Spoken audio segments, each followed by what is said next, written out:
I think it is time we start changing this name from victim to martyrs. There are no more victims. Victims is unfortunately the population which has not been able to speak up against the terrorism. Second point, it was said, General Dillon said that Article 370 was removed and it was a great step. Indeed, it was a great step. And somebody who said a lot of people were into jails, a lot of leaders were into jails. जब मैं ground पे जाऊंगा तो मैं लोगों को क्या बोलूंगा, मैं कौन हूं?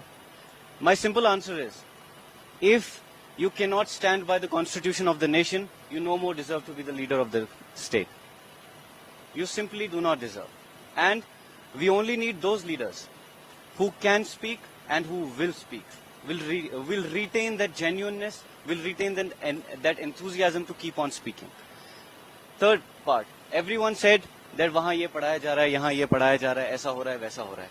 If I am not wrong, we have at least 3 politicians sitting with us right now.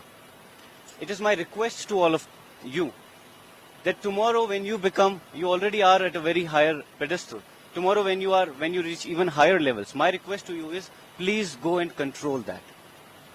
If currently there is a mosque and you are the municipal councillor of that mosque, of that area, and you are not able to control what is being taught, I think you've done a very bad job.